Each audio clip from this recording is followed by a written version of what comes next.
Hello everyone to the 2025 car show season, and I'm starting with some tempered expectations, okay?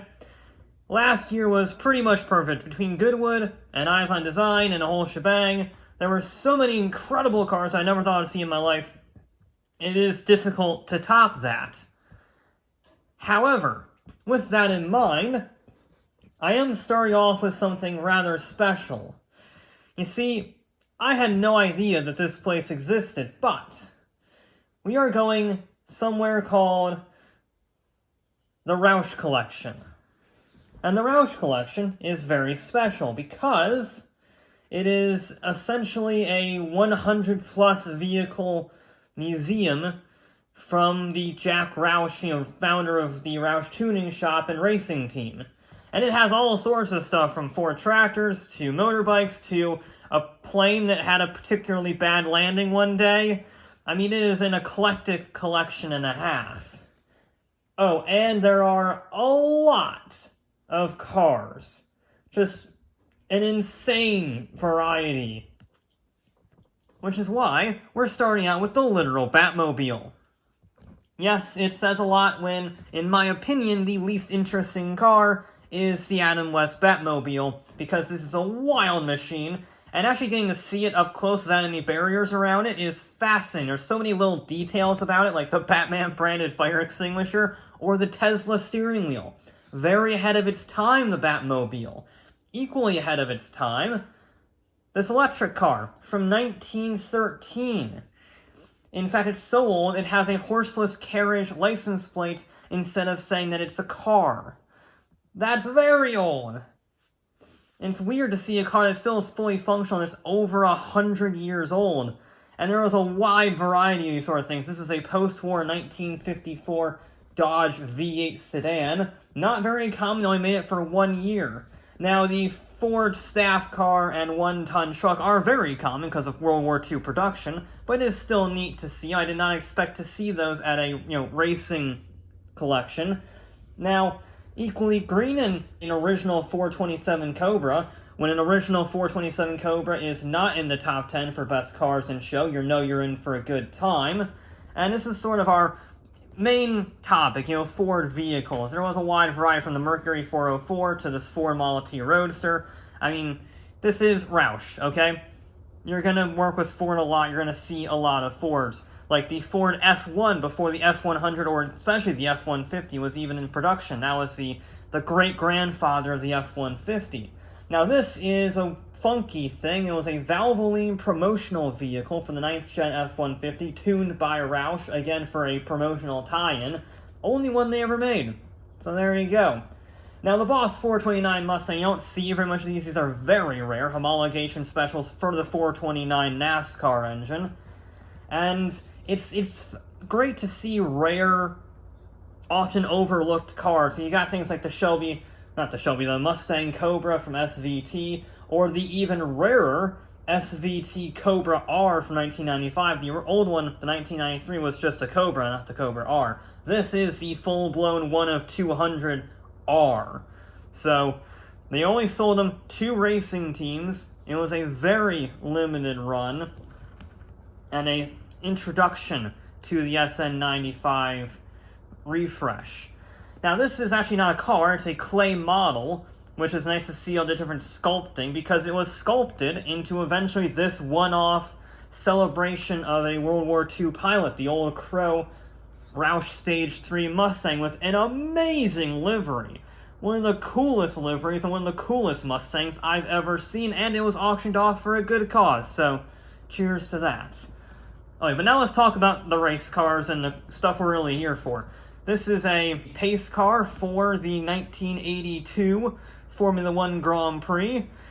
And these are also pace cars, but a little more special. That was just a normal Fox Body Mustang. These things, for the PPG IndyCar series, they are special. They are custom, one-off builds. This is a Ford EXP or maybe Mercury Turbo, depending on who you ask.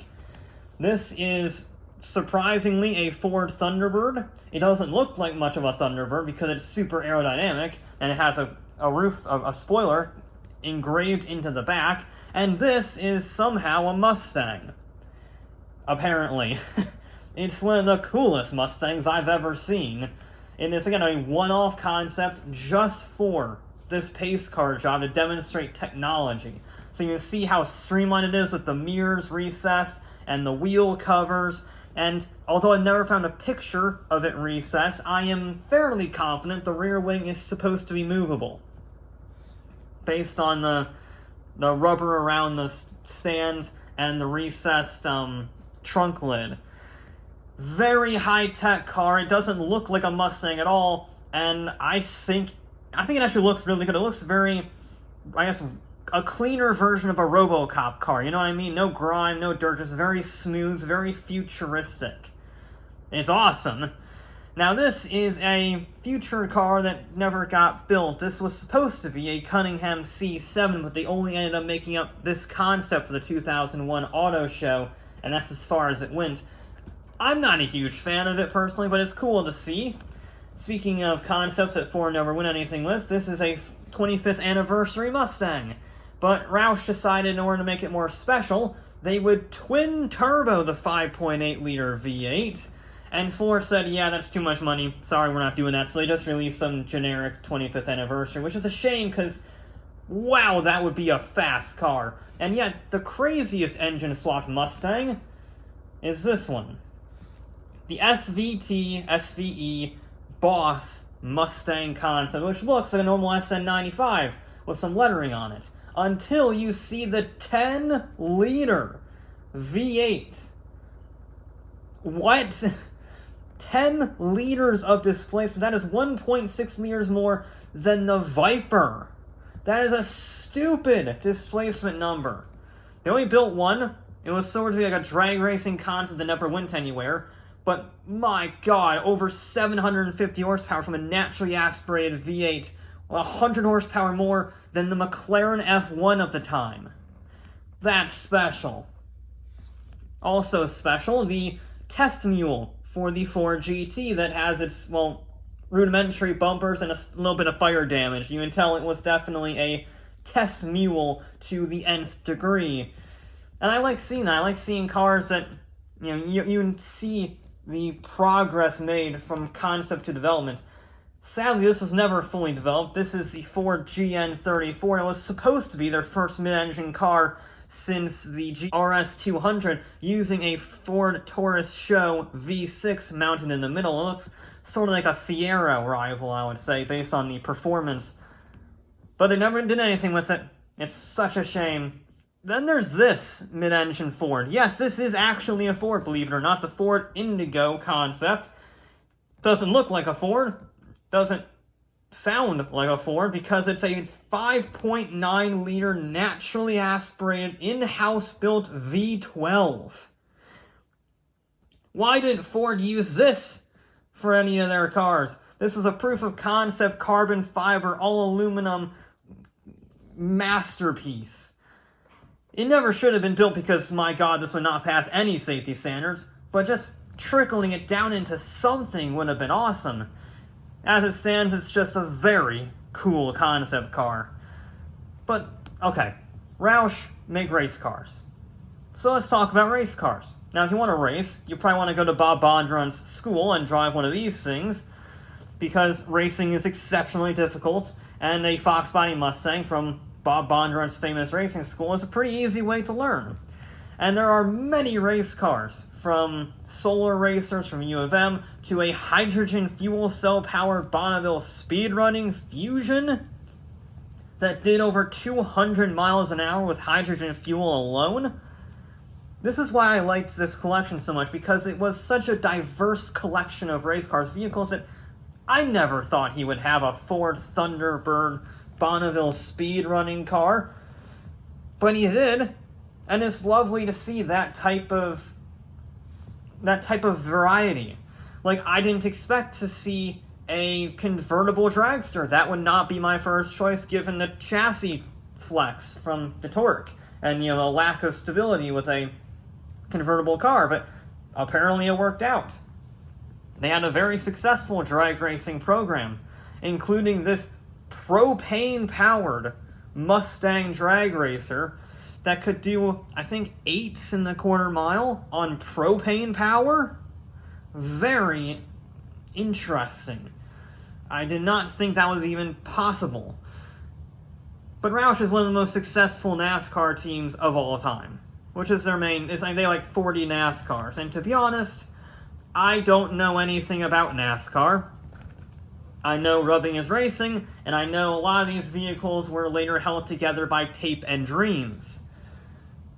So, I don't really have much to say, to be honest, about the NASCARs. They're very cool. They have some winners, some incredible history here.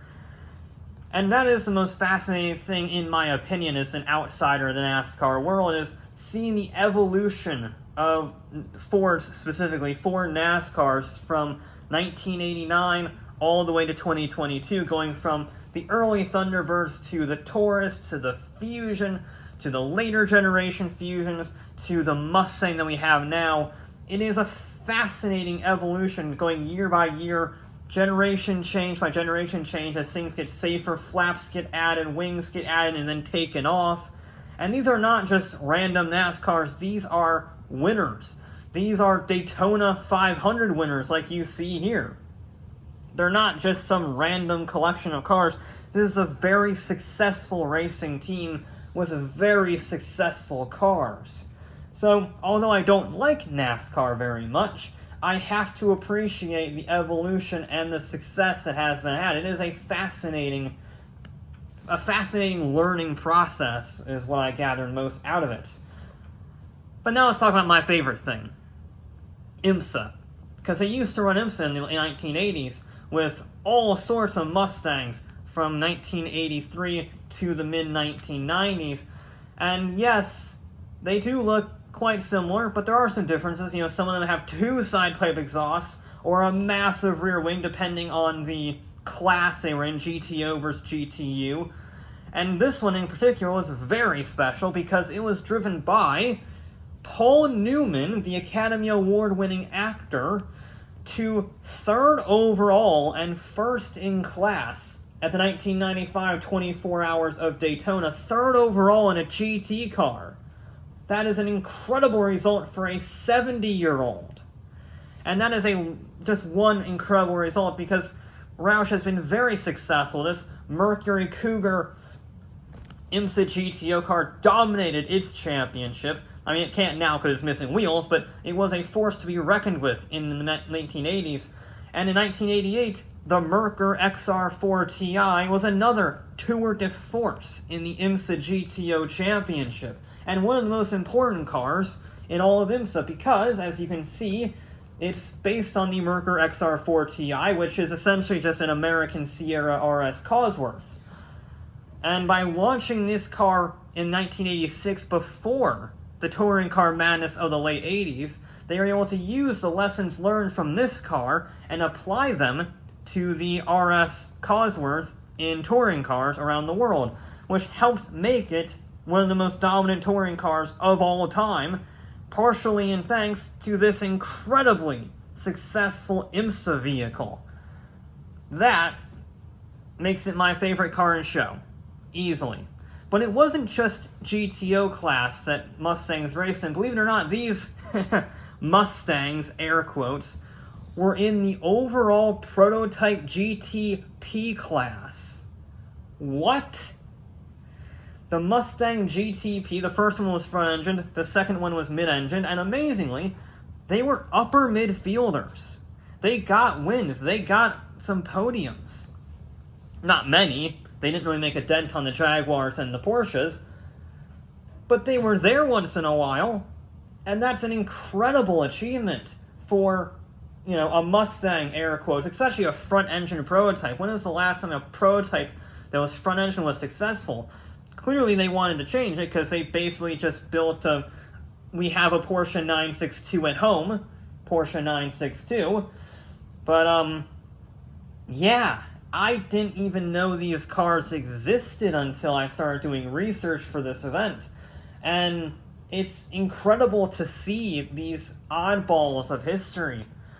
That's really what I like the most, is, you know, it's great to see champions, obviously the Mercury and the Mustangs, But I do have that special place in my heart for the oddballs, the vehicles that weren't really successful, that everybody forgets about, but they still made a mark, they still did something impressive.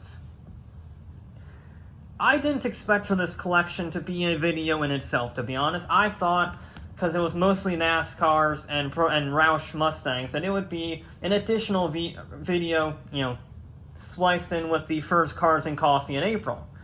But it blew me away just how rich in history this collection was. I highly recommend you go see it if you can.